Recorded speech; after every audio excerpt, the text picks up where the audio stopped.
கிறிஸ்துவில் பிரியமானவர்களே, அன்புக்குரிய மாதா தொலைக்காட்சியின் நேயர்களே, நற்கருணை ஆண்டவரோடு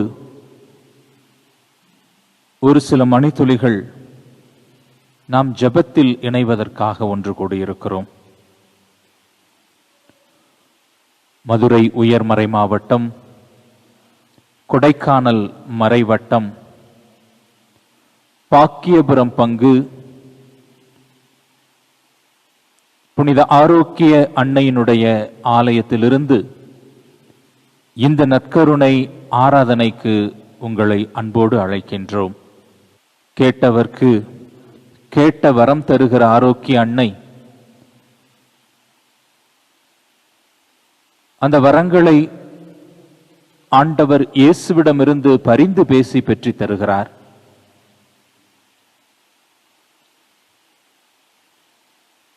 இதோ அந்த ஆண்டவர் இயேசு நமக்கு முன்பாக பிரசன்னமாகி இருக்கிறார். அவரோடு இருப்பது, அவர் குரலை கேட்பது, அவரை முகமுகமாய் தரிசிப்பது நமது வாழ்வின் மகிழ்ச்சியான தருணமாகும். இது ஒரு ஆனந்த அனுபவமாக இருக்கிறது. நாம் மகிழ்ந்து கொண்டாட வேண்டிய ஒரு தருணமாக இருக்கிறது. நமது உள்ளத்திற்கு மகிழ்ச்சியையும் நிறைவையும் தரக்கூடிய தருணமாக இருக்கிறது. ஆகவே வேறெந்த பராக்குகளுக்கும் இடம் கொடாமல் நாம் ஆண்டவரை உற்று நோக்குவோம். இந்த நற்கருணை ஆண்டவரை உற்று நோக்குவோம். அவர் அன்பை தருகிறார், அமைதியை தருகிறார், மகிழ்ச்சியை தருகிறார், நிம்மதியை தருகிறார். நம்முடைய மனக்குழப்பங்களுக்கு தெளிவை தருகிறார். மார்த்தாள் மரியாள் சகோதரிகளிடம் சொன்னது போல, நாம் பலவற்றை பற்றி கவலைப்பட்டு கொண்டிருக்கிறோம். ஆனால் தேவையானது ஒன்று. அந்த தேவையான ஒன்றை நாம் இந்த நேரத்திலே இறுக பற்றி கொள்வதற்காக இந்த ஒரு மணி நேரத்தை ஒதுக்குவோம். ஆண்டவருடைய பிரசன்னத்திலே நம் அன்றாட வாழ்வை மகிழ்ந்து கொண்டாடுவதற்கான வரங்களை வேண்டி பெற்றுக்கொள்வோம். பழைய ஏற்பாட்டிலே தாவீது அரசர் நாடு கடத்தப்பட்டிருந்த உடன்படிக்கை பேழையை தன் நாட்டிற்கு திரும்ப கொண்டு வருகிற பொழுது,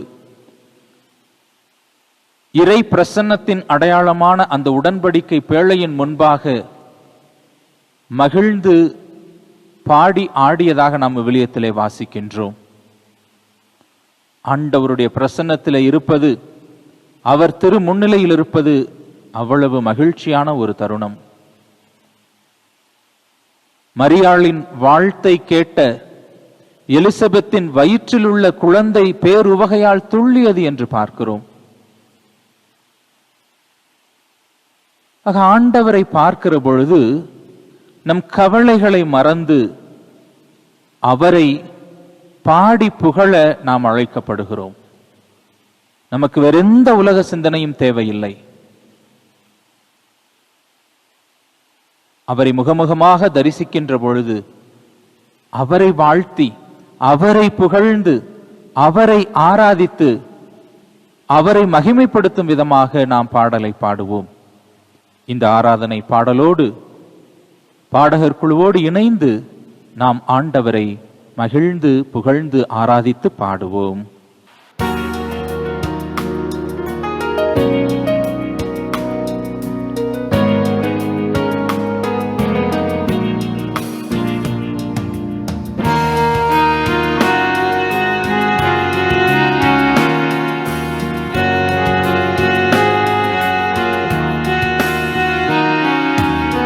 ஆராதிக்கின்றோம், நாங்கள் ஆராதிக்கின்றோம், ஆத்மநேசரே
நீங்கள் பிள்ளைகளாயிருப்பதனால் கடவுள் தம் மகனின் ஆவியை உங்கள் உள்ளங்களுக்குள் அனுப்பியுள்ளார். அந்த ஆவியே அப்பா தந்தையே என கூப்பிடுகிறது என்று கலாத்தியருக்கு எழுதிய திருமுகத்தில் 4வது அதிகாரம் 6வது வசனத்திலே நாம் வாசிக்கின்றோம். நாம் நமது இறைவனை அப்பா தந்தையே என புகழ வேண்டுமென்றால் அதுவும் ஆவியின் செயல்பாடாகத்தான் இருக்க முடியும். இறை வல்லமையை, இறை ஞானத்தை புரிந்து கொள்ள, சக மனிதரின் தவறுகளை மன்னிக்க, மனிதர்களை ஏற்றுக்கொள்ள, நாம் மனத்திடன் பெற தூய ஆவியாரின் துணை நமக்கு தேவை.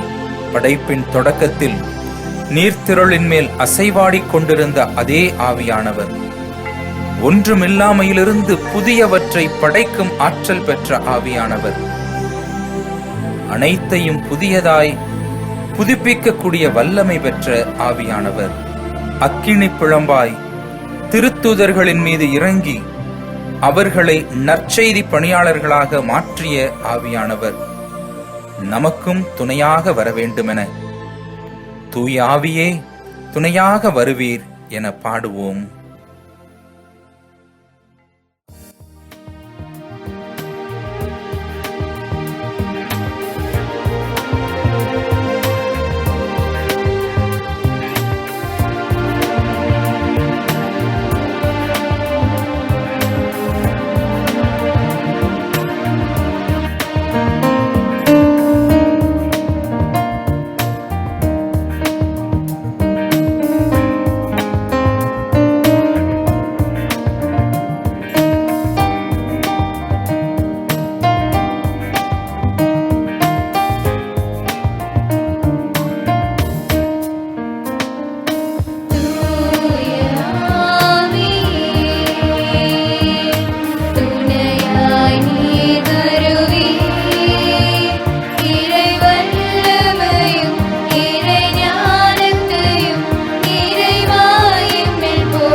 பெயரில் என்ன இருக்கிறது எனச் சொல்பவர்கள் உண்டு.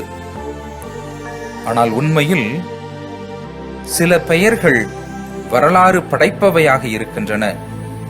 சில பெயர்கள் வரலாறாகவே திகழ்கின்றன. விவிலிய பின்னணியில் பார்த்தோம் என்றால், ஆபிரகாம் என்னும் பெயர் நம்பிக்கையின் அடையாளமாக இருக்கிறது. சாலமோன் எனும் பெயர் ஞானத்தின் உருவாக இருக்கிறது. மனித பெயர்களுக்கு இவ்வளவு மேன்மை உள்ளதென்றால், இறைவனின் பெயருக்கு எவ்வளவு ஆற்றல் உண்டு! விண்ணுலகு, மண்ணுலகு, மேலுலகு, கீழுலகு அனைத்திலும் மீட்புக்காக கொடுக்கப்பட்டுள்ள ஒரே பெயர் இயேசு. இயேசு என்றால் மீட்பர் என்பது பொருள். இனிமை பொங்கும், ஆற்றல் வாய்ந்த, வல்லமை மிகுந்த அவரது நாமத்தை பாடி புகழ்வது, அவரது பெயரை போற்றி துதிப்பது மனிதர்களாகிய நமக்கு அருளையும் ஆசிரையும் தருவதாக இருக்கிறது. இயேசுவின் பெயரை போற்றும் விதமாக இயேசு நாமம் பாட பாட எனும் பாடலை பாடி புகழ்வோம்.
இயேசு நாமம் பாட பாட இனிமை பொங்குதே.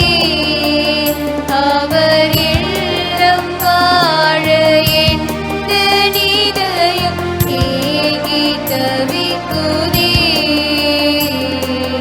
ஏங்கி தவிக்குதே. இயேசு நாமம் பாட பாட இனிமை பொங்குதே. அவர் இல்லம் வாழ எந்த நிதயம் ஏங்கி தவிக்குதே, ஏங்கி தவிக்குதே.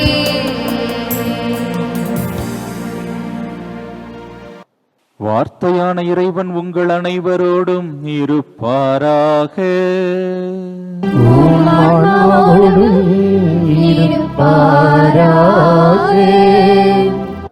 புனித லூக்கா எழுதிய நற்செய்தியிலிருந்து வாசகம்.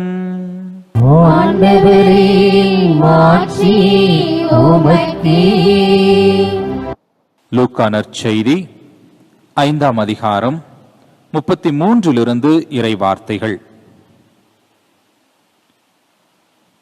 பின்பு மறைநூல் அறிஞர்கள் இயேசுவை நோக்கி, யோவானுடைய சீடர்கள் அடிக்கடி நோன்பிருந்து மன்றாடி வருகிறார்கள், பரிசேயர்களின் சீடர்களும் அவ்வாறே செய்கின்றனர்.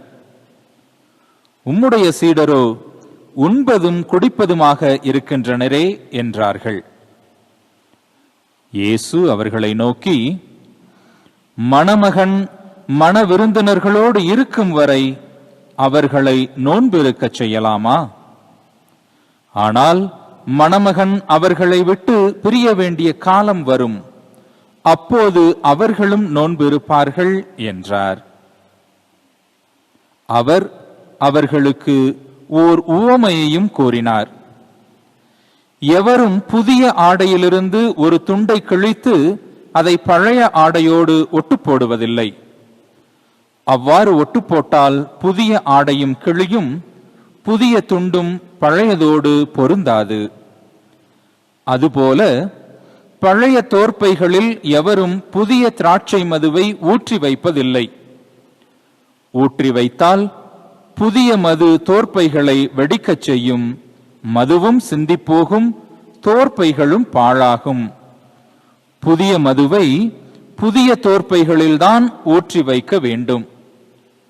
பழைய திராட்சை மதுவை குடித்தவர் எவரும் புதியதை விரும்ப மாட்டார், ஏனெனில் பழையதே நல்லது என்பது அவர் கருத்து என்றார். ஆண்டவரின் அருள்வாக்கு. இயேசுவே உமக்கே புகழ். எத்தகைய மனிதர்களாக இருந்தாலும் அவர்கள் மீது குறை காண்பதற்கும் ஒரு கூட்டம் இருந்து கொண்டேதான் இருக்கிறது. எவ்வளவு நல்லவர்களாக நாம் இருந்தாலும், பலருக்கு நன்மை செய்பவர்களாக இருந்தாலும், நம் மீது குறை கூறக்கூடிய மனிதர்களும் நம்மை சுற்றி இருக்கத்தான் செய்கிறார்கள். இயேசுவே அத்தகைய கூட்டத்தினரை பல முறை சந்தித்திருக்கிறார். இந்த நற்செய்தியிலே நாம் வாசிக்க கேட்ட இந்த வாசகங்கள் ஏதோ பழமைக்கும் புதுமைக்குமான ஒரு பிரச்சனையாக காட்டப்படவில்லை. பல வேளைகளில் நாம் நினைத்து கொண்டிருக்கிறோம், பழமைக்கும் புதுமைக்கும் எப்பொழுதும் ஒரு முரண்பாடு இருந்து கொண்டே இருக்கிறது. பழையது புதியதை வளரச் செய்வதில்லை, புதியது பழையதை மதிப்பதில்லை என்கிற மாதிரியான போக்குகள் நம் மத்தியில இருந்து கொண்டுதான் இருக்கிறது. ஆனால் இறைமகன் இயேசு பழையதை அழிப்பதற்கோ புதியதை மட்டுமே உயர்த்தி பிடிப்பதற்கோ வரவில்லை. மாறாக திருச்சட்டம், இறைவாக்குகள் அனைத்தின் நிறைவுமாக அதை முழுமையடைய செய்யக்கூடிய ஒரு மனிதராகத்தான் இருக்கிறார். பழமைக்கும் புதுமைக்குமான பாலமாக இருக்கிறார். ஆனால் இங்கே பிரச்சனை அது அல்ல. இயேசுவின் மீது குற்றம் கண்டுபிடிக்க வேண்டும், இயேசுவின் சீடர்கள் மீது குறை சொல்ல வேண்டும் என்பதுதான் மறைநூல் அறிஞர்கள் பரிசேயர்களுடைய எண்ணமாக இருக்கிறது. இந்த டீச்சர்ஸ் பேப்பர் திருத்தும் போது பார்த்தோம்னா தெரியும், கடகடன் பேப்பர் எடுப்பாங்க, 2 டிக்கா போடுவாங்க, இடையில ஒரு வட்டம் போடுவாங்க. அவங்க பாட்டுக்கு வட்டம் போட்டுக்கிட்டே போவாங்க. ஆனா அந்த பேப்பரை வாங்கி பார்த்தோம்னா தெரியும், அவங்க வட்டம் போட்ட இடத்துல எல்லாம் ஏதோ ஒரு தவறு, எழுத்து பிழையோ அல்லது விடை தவறோ இருக்கும். இந்த வாத்தியார்களுக்கு எப்பயுமே குறை சொல்றதுதான் அவங்க பழக்கம் என்று நாம் நினைப்போம். ஆசிரியர்களின் குறை கண்டுபிடித்தல், குற்றம் கண்டுபிடித்தல் என்பது மாணவர்கள் மீது கொண்டுள்ள அக்கறையினாலே. மாணவர்கள் தவறாக எதையும் கண்டுகொள்ளக் கூடாது, அவர்கள் சரியானவற்றை கண்டு வளர வேண்டும் என்பதுதான் ஆசிரியர்களுடைய எண்ணமாக இருக்கிறது. ஆகவே குறை சொல்வது எப்போதுமே தவறு என்று நான் சொல்லவில்லை. குறை கூறுவது தவறல்ல. ஆனால் குறை சொல்பவர்கள் உண்மையான அக்கறை உள்ளவர்களாக இருக்க வேண்டும். அத்தகைய குறைகள் நம்மை நிறையை நோக்கி வழிநடத்தி செல்லும். ஆனால் இங்கே மறைநூல் அறிஞர்கள் பரிசேயர்களுடைய எண்ணம் என்பது இயேசுவையும் இயேசுவின் சீடர்களையும் மட்டம் தட்டுவதாக இருக்கிறது. ஒரு வகையில் தங்களை மேலானவர்களாக காட்டிக்கொள்வதற்கு பிறரை குறை சொல்வது வழக்கமாய் இருக்கிறது. நம்மில் பலருக்கும் இந்த ஒரு வழக்கமும் இருக்கிறது. தன்னை உயர்வாக, தன்னுடைய மதிப்பை உயர்வாக காட்டிக்கொள்வதற்கு பிறரை குறை கூறுவது. நம்ம பழமொழியை கூட சொல்லுவோம்ல, மாமியார் உடைச்சா மண்குடம், மருமக உடைச்சா பொன்குடம். மாமியார் தன்னுடைய இருப்பை காட்டிக்கொள்வதற்காக மருமகளை குறை கூறுவது, அல்லது மருமகள் தான் அனைத்திலும் சிறந்தவர் என்பதை காட்டிக்கொள்வதற்காக மாமியாரின் பழமையை குறை சொல்வது எல்லா இடங்களிலும் இருக்குது. மாமியார் மருமகள் உறவில் மட்டுமல்ல, குடும்ப உறவுகளில் இருக்கிறது, பணி செய்யக்கூடிய இடங்களில் இருக்கக்கூடிய உறவுகளில் இருக்கிறது.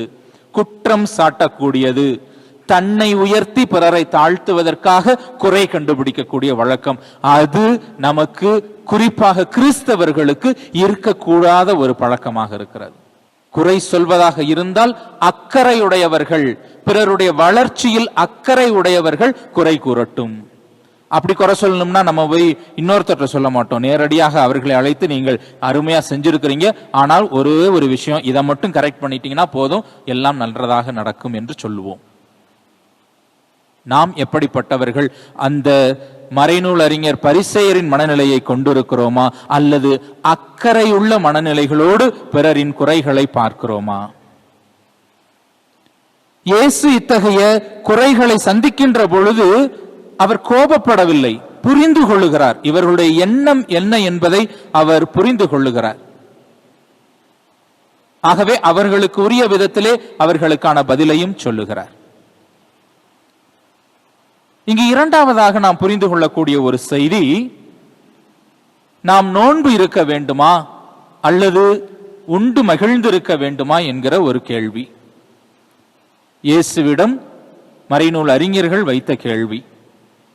கிறிஸ்துவில் பிரியமானவர்களே, துறவு வாழ்வு அல்லது அழைத்தல் வாழ்வு என்பது 2 வகையாக இருக்கிறது. இந்த உலகை விட்டு பிரிந்து, இந்த உலக வாழ்க்கை முறைகளை விட்டு பிரிந்து தம்மை தனிமையாக்கி கொண்டு வனத்திலோ பாலை நிலத்திலோ ஒதுங்கி வாழக்கூடிய ஒரு துறவு வாழ்வு இருக்கிறது. அசட்டிசிசம் என்று சொல்வார்கள். இந்த உலகை விட்டு ஒதுங்கி இருக்கக்கூடிய ஒரு வாழ்வு. ஏறக்குறைய திருமுழுக்கு யோவானுடைய வாழ்வு இது மாதிரியான ஒரு அசட்டிக் லைஃபாக, கடுந்துறவு வாழ்வாகத்தான் இருந்திருக்கிறது. அவர் பாலை நிலத்திலே ஒலிக்கும் குரல் ஒளியாக இருக்கிறார். ஒட்டக மயிராடையையும் வெட்டுக்கிளியையும் காட்டுத்தேனையும் உண்பவராக இருக்கிறார். பாலை நிலத்தில் ஒலிக்கக்கூடிய ஒரு குரல் ஒரு தனிமையான இடத்தில் தனிமையை விரும்பக்கூடிய ஒரு துறவு வாழ்வாக இருக்கிறது. நமது வனத்து அந்தோணியார் கூட ஒரு உதாரணமாக சொல்லலாம். ஆனால் இயேசுவினுடைய அழைப்பு எல்லோரும் இந்த உலகை விட்டு ஒதுங்கிய ஒரு துறவு வாழ்வு வாழ வேண்டும் என்பது இயேசுவினுடைய அழைப்பு அல்ல. மாறாக தன்னுடைய சீடர்களை அவர் அழைக்கின்ற பொழுது, இந்த உலகத்தோடு இருங்கள், உலகத்திற்கு உள்ளாக இருங்கள், உலகத்திற்குள் இருந்து இந்த உலகத்தை மாற்றக்கூடியவர்களாக வாருங்கள் என்றுதான் அழைப்பு கொடுக்கிறார். ஆக இது ஒரு வகையான அழைத்தல். ஏறக்குறைய எங்களை போன்ற மறைமாவட்ட குருக்கள் இது போன்ற ஒரு வாழ்வுக்குத்தான் அழைக்கப்படுகிறோம். உலகத்திற்கு உள்ளாக இருந்து உலகத்திற்கு உள்ளாக இருந்து இந்த உலகை மாற்ற வேண்டும். To be with the people and to change the world. இந்த உலகத்தில் இருக்க வேண்டும் என்று சொன்னவுடன் இந்த உலக மக்கள் வாழ்வது போல அல்லது இந்த உலகு சிந்திப்பது போல லாப நோக்கு, சுயநலம், சொகுசான வாழ்க்கை என்று வாழ்வதற்காக இயேசு அழைக்கவில்லை. அதையும் புரிந்து கொள்ள வேண்டும். தன்னுடைய சீடர்களுக்கு அவர் சொல்லுகிற பொழுது, நீங்கள் இந்த உலகிற்கு உப்பாய் இருக்கிறீர்கள். உப்பு எப்படி உணவில் தன்னையே கரைத்து அந்த உணவிற்கு சுவை சேர்க்கிறதோ, அந்த உணவிற்கு பாதுகாப்பை தருகிறதோ, அதுபோல கிறிஸ்துவை பின்பற்றக்கூடிய மக்கள் இந்த உலகத்திற்குள் தங்களை கரைத்து இந்த உலகத்தை மெருகேற்றுபவர்களாக, இந்த உலகத்திற்கு சுவையூட்டுபவர்களாக இருக்க வேண்டும். அதுதான் ஆண்டவருடைய அழைப்பாக இருக்கிறது. நீங்கள் புளிப்பு மாவாக இருக்கிறீர்கள் என்று சொல்லுகிறார். ஒரு மொத்த மாவையும் புளிப்பேற்றுவதற்காக வைக்கக்கூடிய அந்த சிறு துளி, அதுதான் கிறிஸ்தவர்கள். நாம் இந்த சமூகத்தில் இருக்கிற பொழுது இந்த சமூகத்தை கிறிஸ்துவின் பாதையிலே, உண்மையின் பாதையிலே, நேர்மையின் பாதையிலே மாற்றி காட்ட வேண்டும். அதுதான் நம்முடைய அழைப்பாக இருக்கிறது. தகவமைத்துக் கொள்ளுதல் என்பது நம்முடைய அறநெறிகளில் சமரசம் செய்து கொள்வது அல்ல. அதை நாம் புரிந்து கொள்ள வேண்டும். அன்புக்குரியவர்களே, நாம் இந்த உலகில் இருக்க வேண்டும், இந்த உலக மக்களுக்காக இருக்க வேண்டும், இந்த உலக மக்களுக்காக நம்மை கரைத்து கொள்ளக்கூடிய துணிவு வேண்டும். ஆனால் நம்முடைய சாரம் குறைந்து விடாமல், அந்த கிறிஸ்துவின் சாரம் என்பது, சாயல் என்பது நமக்குள் குறைந்து விடக்கூடாது, அதில் சமரசம் ஏற்பட்டு விடக்கூடாது. அதை இறைவன் நமக்கு மிக தெளிவாக சொல்லுகிறார். We should be examples. நாம் முன்மாதிரி காட்ட வேண்டும். மத்தேயு நற்செய்தி 5வது அதிகாரம் 20வது வசனத்திலே தன்னுடைய சீடர்களுக்கு சொல்லுகிற பொழுது அதைத்தான் ஆண்டவர் இயேசு சொல்லுகிறார். மறைநூல் அறிஞர், பரிசேயர் ஆகியோரின் நெறியை விட உங்கள் நெறி சிறந்திருக்க வேண்டும். நம்முடைய நெறி சிறந்ததாக இருக்க வேண்டும் என்று இறைவன் அழைப்பு கொடுக்கிறார். யோவான் நற்செய்தியிலே 13வது அதிகாரத்திலே தன்னுடைய சீடர்களுடைய பாதங்களை கழுவிய பிறகு ஆண்டவர் இயேசு இதைத்தான் சொல்லுகிறார். நீங்கள் என்னை போதகர் என்றும் ஆசிரியர் என்றும் அழைக்கிறீர்கள். உங்கள் போதகரும் உங்கள் ஆசிரியருமாகிய நான் உங்களுக்கு முன்மாதிரி காட்டியுள்ளேன். நீங்களும் அவ்வாறு செய்யுங்கள் என்பதுதான் அழைப்பு. அன்புக்குரியவர்களே, இந்த உலகில் தாமரை இலை மேல் நீர் போல நாம் இவ்வுலகில் இருந்தாலும் இந்த உலகின் போக்கில் ஒட்டாதவர்களாய், ஆனால் இந்த உலகையே மாற்றக்கூடிய சாரம் உள்ளவர்களாய் இருக்க வேண்டும். தன்னுடைய சீடர்களுக்கு அத்தகைய அழைப்பை இன்று இறைவன் கொடுக்கிறார். அன்புக்குரியவர்களே, மூன்றாவதாக இன்றைய நற்செய்தியிலே நாம் புரிந்து கொள்ளக்கூடிய செய்தி, ஒவ்வொரு நாளையும் கொண்டாட வேண்டும். குறிப்பாக கிறிஸ்துவோடு இணைந்திருக்கக்கூடிய வாழ்வு என்பது ஒரு கொண்டாட்ட வாழ்வு. Life is to celebrate. We are called to live in the present. இந்த நிகழ்காலத்தில், கடந்த காலத்திலே பல துன்பங்களை, பல மோசமான அனுபவங்களை சந்தித்திருக்கலாம். அந்த அனுபவங்களையே நாம் நின்று தேங்கி விடக்கூடாது. எதிர்காலம் நமக்கு கேள்விக்குறியாக இருக்கலாம், பயம் தரக்கூடியதாக இருக்கலாம், இருந்துட்டு போகுது. உறுதி தரக்கூடிய இறைவனின் துணை நமக்கு இருக்கிறது என்கிற இறைவனின் துணையை புரிந்து கொண்டால் நாம் இந்த நாளை, இந்த நேரத்தை கொண்டாடுவோம். ஆண்டவருடைய பிரசன்னத்திலே இருக்கக்கூடிய நேரம் என்பது, ஆண்டவருடைய பிரசன்னத்திலே இருக்கக்கூடிய தருணம் என்பது கொண்டாடக்கூடிய ஒரு தருணமாக இருக்கிறது. எஸ்ஐயா இறைவாக்கினர் 55வது அதிகாரம் 2வது வசனத்திலே இப்படித்தான் அழைப்பு கொடுக்கிறார். எனக்கு கவனமாய் செவி கொடுங்கள், நல்லுணவை உண்ணுங்கள், கொழுத்ததை உண்டு களி கூறுங்கள் என்று கொடுக்கிறார். ஆண்டவருக்கு கவனமாய் செவி கொடுத்து வாழுகிற பொழுது நாம் களி கூறக்கூடிய ஒரு வாழ்க்கை வாழ முடியும். யோவேல் இறைவாக்கினர் 2வது அதிகாரம் 23வது வசனத்திலே அதை தான் நாம் பார்க்கிறோம். சீயோனின் பிள்ளைகளே அகமகிழுங்கள், உங்கள் கடவுளாகிய ஆண்டவரை முன்னிட்டு களிப்படையுங்கள் என்று சொல்லுகிறார். அதைத்தான் தன்னுடைய சீடர்கள் மகிழ்ச்சியோடு உண்டு குடிப்பதை பார்த்து மறைநூல் அறிஞர்களுக்கு பதிலாய் ஆண்டவர் சொல்லுகிறார், மணமகன் தங்களோடு இருக்கின்ற வரை மணமகனின் தோழர்கள் ஏன் நோன்பு இருக்க வேண்டும்? விருந்து கொண்டாடி களிப்படைய வேண்டும். நாம் ஆண்டவரோடு இருக்கிற ஒவ்வொரு நாளும் கொண்டாடப்பட வேண்டிய நாள். அன்புக்குரியவர்களே, ஆண்டவர் என்னோடு இருக்கிறார், நான் அவரோடு இருக்கிறேன் என்கிற அந்த ஆழமான நம்பிக்கை, அந்த நம்பிக்கை தான் நம்முடைய துன்பத்தில் நமக்கு துணையாக இருக்க போகிறது. அந்த நம்பிக்கை தான் நம்முடைய வாழ்வின் பிரச்சனைகளுக்கு தீர்வை கொடுக்க போகிறது. நாம் வாழ்வை அனுபவித்து வாழ்வதற்கான வழியை காட்டப் போகிறது. கனானிய பெண்ணை பார்த்து ஆண்டவர் அதைத்தான் சொன்னார். இன்னும் பெரும்பாடுடைய அந்த பெண்ணை பார்த்து ஆண்டவர் அதைத்தான் சொன்னார். அம்மா, உன் நம்பிக்கை பெரிது, உன்னுடைய நோய் நீங்குக, உன்னுடைய மகளின் மேல் இருந்த பேய் நீங்குக. அவர்களின் நம்பிக்கை பெரிதாக இருந்தது. நாம் நம்மீது கொண்டுள்ள நம்பிக்கையை விட இறைவன் மீது கொண்டுள்ள நம்பிக்கை பெரிதாக இருக்கும் பொழுது, இறைவன் என்னோடு இருக்கிறார், நான் அவரோடு இருக்கிறேன் என்கிற உணர்வு வருகிற பொழுது நாம் வாழ்வை மகிழ்ந்து கொண்டாட முடியும். எப்பொழுது நாம் நோன்பிருக்க வேண்டும், எப்பொழுது நமக்கு கலக்கம் வர வேண்டும் என்றால் மணமகனை விட்டு பிரிகின்ற பொழுது. இந்த கிறிஸ்துவை விட்டு நான் எப்பொழுது பிரிந்து செல்லுகிறேனோ, ஊதாரி மைந்தனை போல, அந்த பிரிவுதான் நமக்கு கலக்கத்தை உண்டு பண்ண வேண்டும், அந்த பிரிவுதான் நமக்கு பயத்தை உண்டாக்க வேண்டும். அப்பொழுது நாம் நோன்பிருந்து ஆண்டவரை தேட வேண்டும். ஆண்டவரை பிரிவுதல் என்பது பாவத்தின் அடையாளம். பாவம் என்பது உறவிலிருந்து பிரிந்து செல்வது.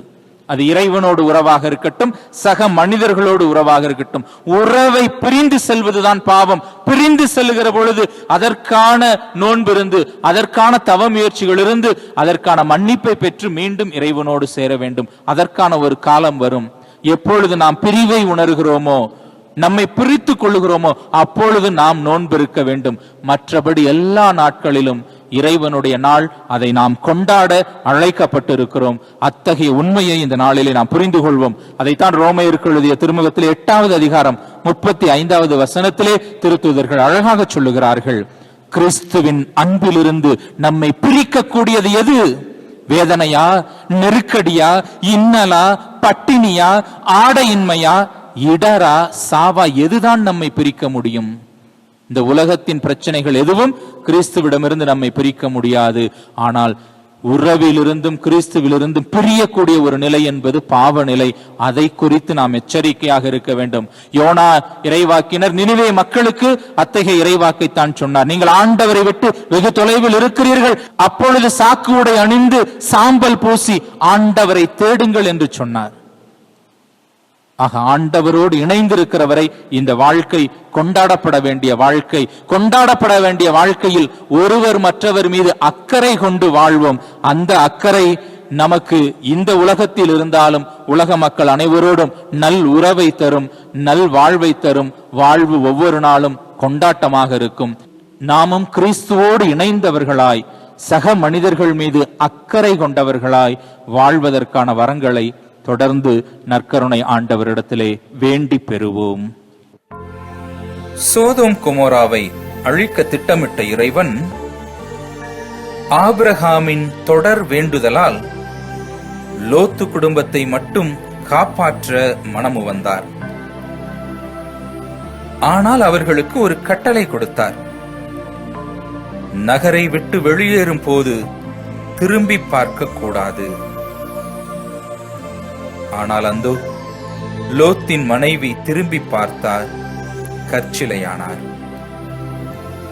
அன்பிற்குரியவர்களே, கலப்பையில் கை வைத்தவன் திரும்பி பார்த்தலாகாது என்பதுதான் நம் ஆண்டவர் இயேசுவின் போதனையாகவும் இருக்கிறது. நேற்றைய கவலையை மறந்து, நாளையை குறித்த அச்சத்தை கடந்து இன்றைய நாளை நாம் கொண்டாட வேண்டும் என்றால் நாம் இன்றைய நாளில் இருக்க வேண்டும். அதுவும் இறைவனோடு நாம் இருக்க வேண்டும். ஒப்பற்ற செல்வமாகிய கிறிஸ்து இதோ நம் முன்னிலையில் இருக்கிறார். இவரை ஆதாயமாக்கிக் கொள்ள உலக செல்வங்கள் அனைத்தையும் குப்பை என கருதினேன் என்று திருத்தூதர் சொல்லுகிறார். அத்தகைய திருத்தூதரின் மனநிலையோடு நாமும் உறுதி கொண்ட மனத்தோடு இயேசுவின் பின்னால் நானும் செல்வேன், திரும்பி பார்க்க மாட்டேன் என்று அன்போடு உறுதியோடு பாடுவோமா?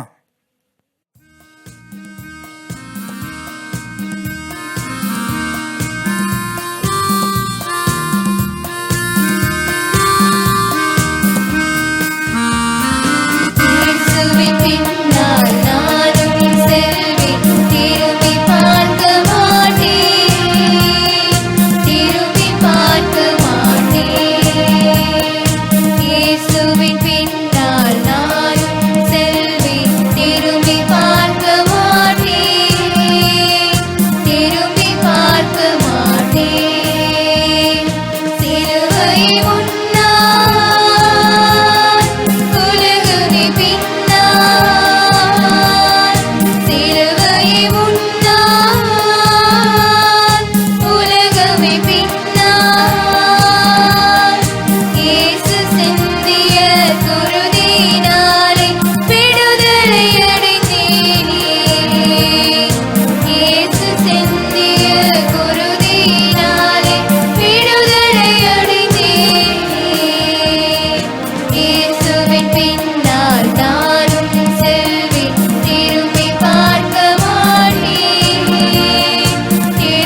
ஆண்டவரை புகழ்ந்து அவரது மகிமையை போற்றி நாமும் மாண்புயர் கீதத்தை பாடுவோம்.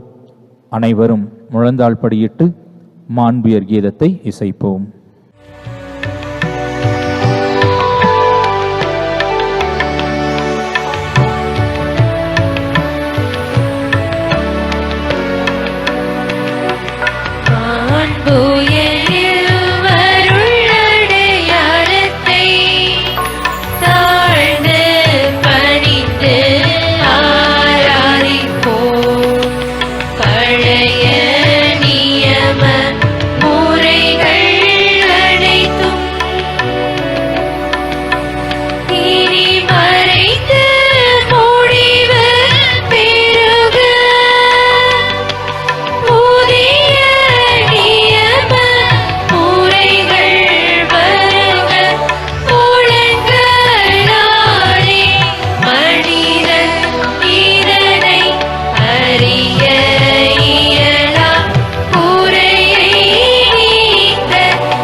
மன்றாடுவோமாக.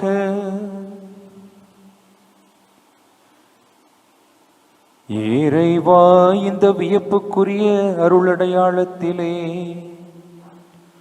உம்முடைய பாடுகளின் நினைவை எங்களுக்கு விட்டு சென்றி உம் திருவுடல் திருரத்தம் ஆகியவற்றின் தூய மறைபொருளை வணங்கும் நாங்கள் உமது மீட்பின் பயனை இடைவிடாமல் துய்த்து உணர்ந்து மகிழ அருள்வீராக. தந்தையாகிய இறைவனோடு தூயாவியாரின் ஒன்றிப்பில் இறைவனாய் என்றென்றும் வாழ்ந்து ஆட்சி செய்கின்ற உம்மை மன்றாடுகிறோம்.